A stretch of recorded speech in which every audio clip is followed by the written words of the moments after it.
You're tuned into the Mid-10 Listens podcast, hosted by MiddleTennesseeMusic.com, supporting and empowering the independent music community online since 2011. Head on over to our website to find more music, as well as to learn about our Indie Musicpreneurs Tribe, where we share our library of tips and guides on business, entrepreneurship, productivity, social media, digital marketing, email marketing, websites, and much more. You can also check out our book, Getting Your Music Heard, online, now on Amazon as a paperback and Kindle.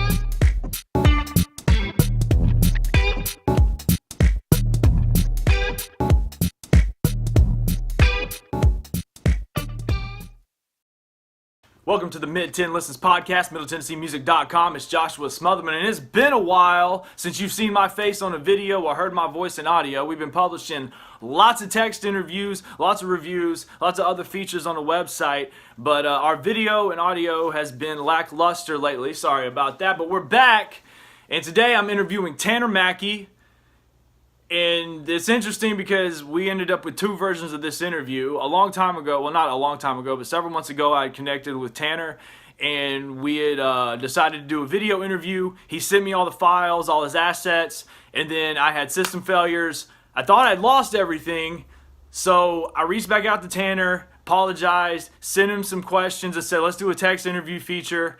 And when I was getting ready to publish it, I was going to save his photos, and I realized that there was a folder on my hard drive labeled Tanner Mackey. And what was inside? The video! So guess what? I had some extra time today. I said, let's edit some video because I haven't done it in a long time. And Tanner deserves it because he's awesome. You guys are going to love his personality. I hope you go check out his music. So let's take it away, Tanner. Boom. Introduce yourself. Hello, my name is Tanner Mackey, and I'll be answering your questions today. Welcome to the podcast, Tanner. Let's just jump right into it. Where are you from? What style of music do you create? And you can explain that in any way possible. You don't need to use industry genre classifications if you don't want to. I'm from Arkansas. I was born in Fort Smith, raised in Springdale. I moved there when I was 6 months old. Then I went to Nashville for 2 years to attend good old Belmont University. You can see it, my shirt right here. And as for what style of music I create, that's a little difficult to explain. I like to be kind of fluid with the genres that I'm playing, which basically just means I like to treat genre like a device like scale or a key, you know? So like for one part of the song, I'll be like, I want this part to be funky, I want this to be in funk, and then the next part I'm like, okay, let's do more punk here.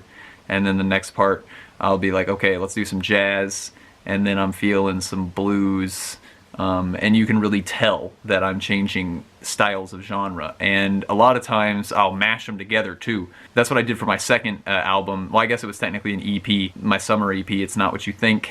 I combined new wave and surf together for that album. I think it turned out pretty well. It was an interesting sound that I haven't heard a lot of. I added some modern psychedelic rock also because it just needed a little bit of that to keep those gears turning. I guess what I'm trying to say here is the style of music I create is ever changing. It's ever growing, like me. I wouldn't really pin it down to anything too specific, but I do take a lot of influence from like post-punk music and 2000s like alternative rock, and I'd say those are probably my two biggest influences right now. I'm really into Chris Cohen right now. If you have ever heard of him, he's dope. He's a great guy. Tell us what led you down this path of music and what motivates you to stay the course and keep going.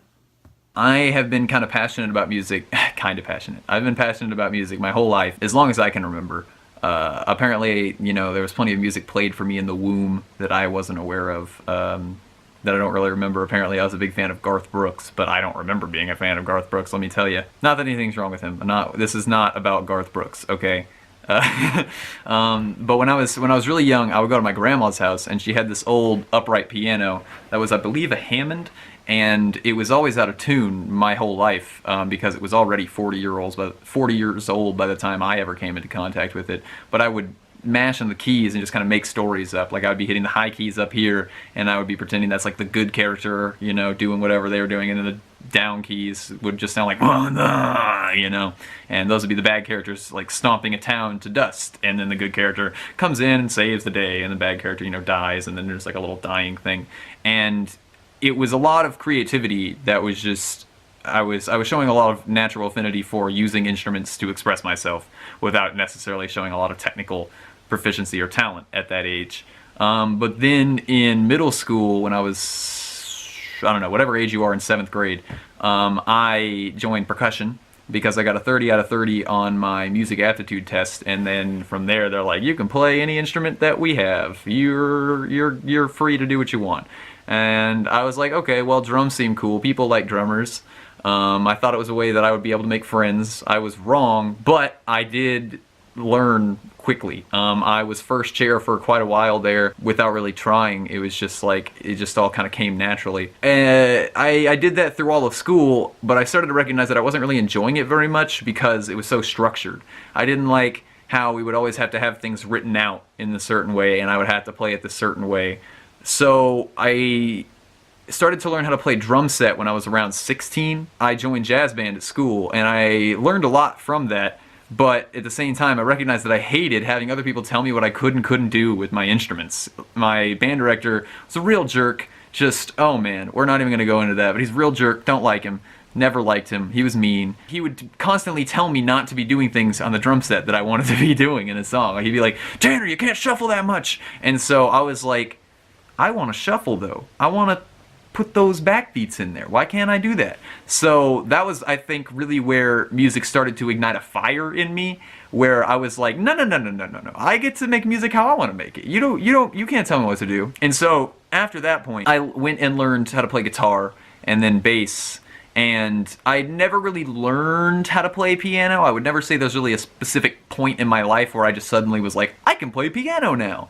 But through all of it, I've been able to like sit at one and just like dinker out some melodies, and then that slowly evolved into playing chords, and now I can like play all the different inversions of like a seventh pretty easily, and I mean, I'd say I'm pretty good at it, but that's the only one where I've never had any formal training in. Drums, I got trained from like 7th grade, and then I took drum set lessons from a bunch of people, ranging from some dude that played for the All-American Rejects for their tour for their first album, and then Zorro, who's like an R&B drummer that I learned from at Belmont. I've had a lot of training percussively and rhythmically that makes me really fluid and capable of speaking fluently in music without actually needing to have any solid direction of where I'm going. So I kind of use it as a way of expressing myself and exploring my own creativity without having any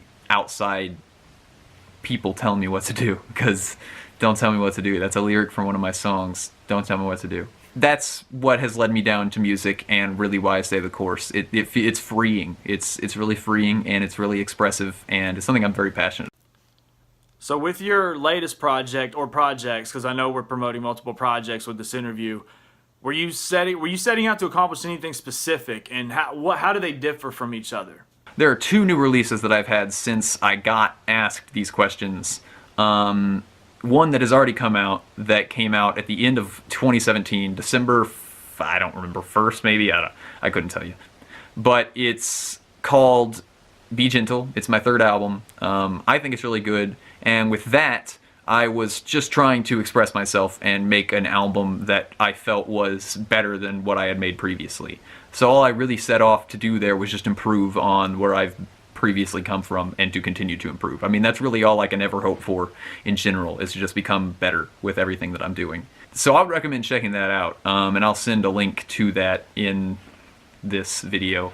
The new release that I have that should be coming out when this video is coming out around is a single that I'm working on called LED Sunshine or LCD Sunshine. I'm still choosing between those, but it centers around rain. I wanted to keep rain like just like a microphone that I had sitting out in my window when it was raining. I wanted that to be the central element of the song, so I have that in the top of the mix, and then I mix everything below it.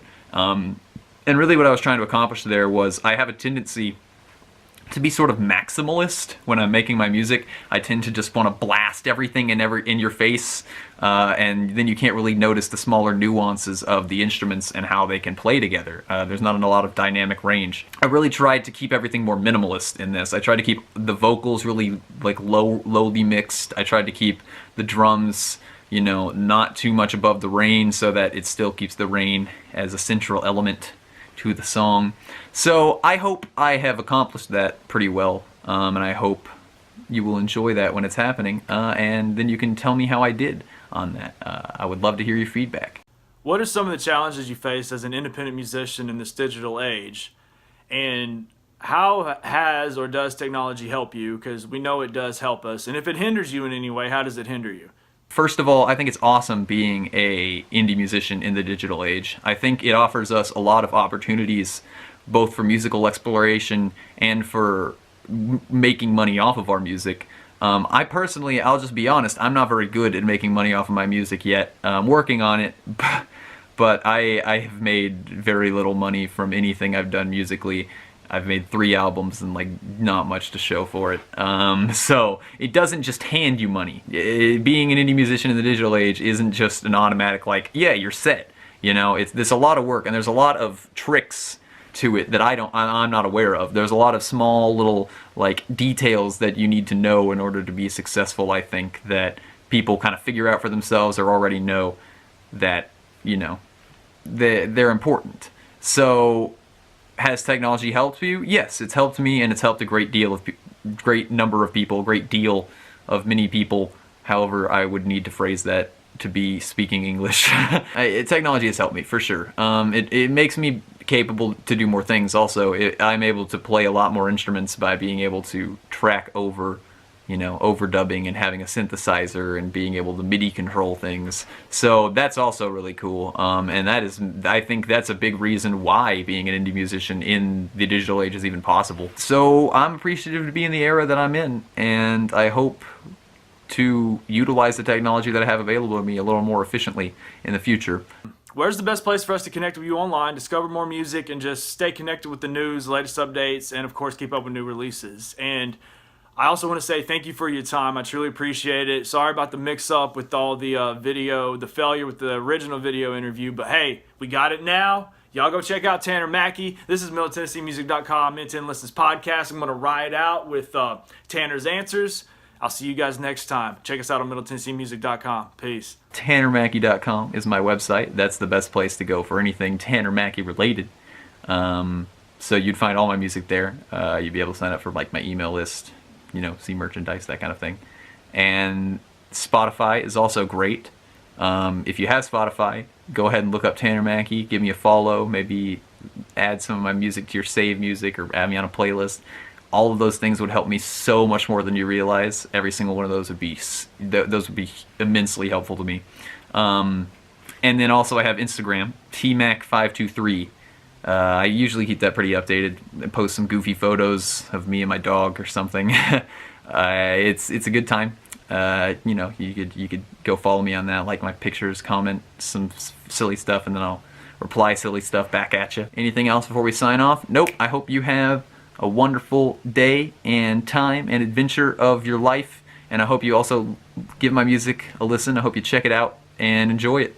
So have a good one. Thank you for tuning in to the Mid-10 Listens 5 at 5. If you want to show your support for MiddleTennesseeMusic.com and this podcast, check out our book, Getting Your Music Heard Online, available from our website as well as Amazon in formats Kindle and paperback. You can also show your support by subscribing and rating this podcast on iTunes. Doing so will improve your well-being, increase joy, and bring good karma to you. It might also improve your online marketing skills, your online presence, and help you get your music heard by more people.